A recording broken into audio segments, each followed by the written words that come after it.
Every year, millions of us get sick with coughs, colds, the flu, all that stuff. But what if the real story isn't just about feeling lousy, but about the invisible culprits causing it all? In this explainer, we're going to pull back the curtain on the microscopic world of respiratory viruses.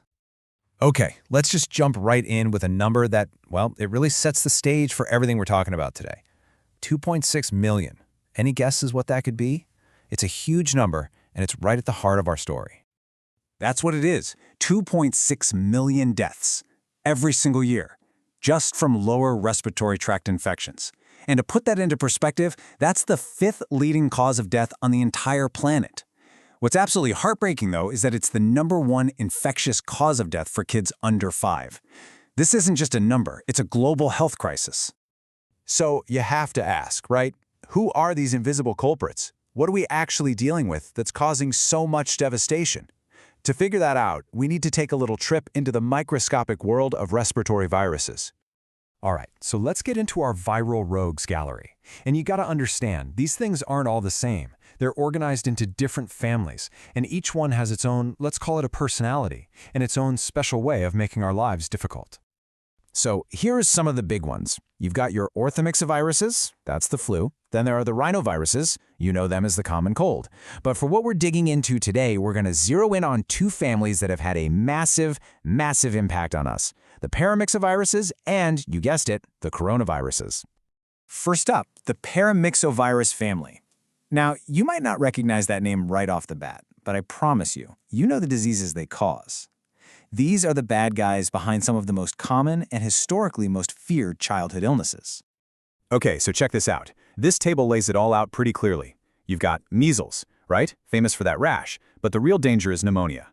Then there's mumps, which can spiral into some nasty stuff like meningitis. And then there's RSV, which is a huge deal for little ones, causing severe lung infections. The point is, these are not just minor sicknesses. They can have really, really serious outcomes.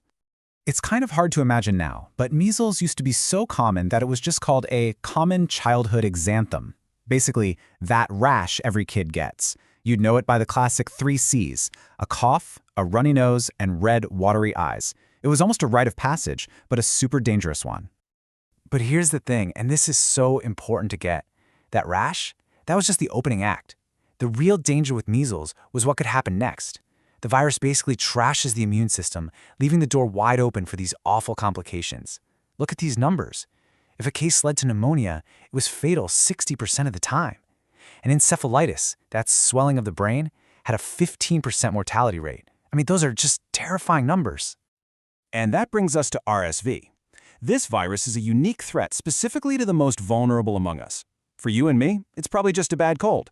But for infants, it can cause severe lung infections like bronchiolitis and pneumonia, which is why it's the #1 cause of fatal respiratory infections in young children. This is a virus we absolutely have to take seriously. Okay, so now let's pivot to a family of viruses that, well, went from being a minor pain to a full-blown global crisis. A family that literally everyone on the planet knows now, the coronaviruses. For a really long time, this was pretty much the whole story on coronaviruses. They're what's called an RNA virus, meaning their genetic code is RNA, not DNA. And they love the cooler temps in our nose and throat, which is why they were responsible for, maybe 5 to 15% of all common colds. Just an annoyance, right? Nothing to lose sleep over. Or so we thought. This slide just perfectly shows the Jekyll and Hyde nature of this virus family. On one side, you've got your run-of-the-mill cold viruses we've been dealing with forever. And on the other side, you've got the world changers, SARS, MERS, and of course, SARS-CoV-2. It's the same family, but a completely different universe in terms of the damage they can inflict. Yeah, this timeline, it tells a pretty chilling story. 2003, we get SARS. 2012, it's MERS. Then 2019, SARS-CoV-2. The pattern here is unmistakable, and frankly, it's alarming. We've seen a new, dangerous coronavirus jump to humans about once a decade in the 21st century. This isn't just a fluke, it's a trend. Okay, so we've met the villains of our story. The big question is, how do we fight back? What are our best lines of defense against these constantly changing viral threats? It really boils down to a 3-step game plan. First up is diagnosis. You gotta know your enemy. We do this with lab tests, like a PCR test that can spot the virus's genetic fingerprint. Second is treatment. Once we know what we're up against, we can manage the symptoms and, in some cases, even go after the virus itself. And third, and this is the big one, prevention. And when we talk about prevention, there is one tool that stands head and shoulders above everything else: vaccines.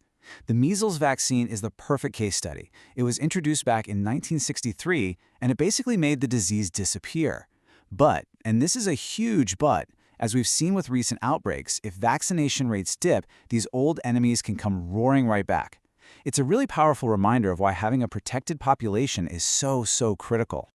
So, we've met some of the world's most dangerous invisible culprits. We know how to fight them, but let's be clear, this fight is nowhere near over. The viral world is always shifting, always evolving, and new threats are always on the horizon. The question isn't if another pandemic will happen, it's really a matter of when. So the real question we have to ask ourselves is, next time, will we be ready?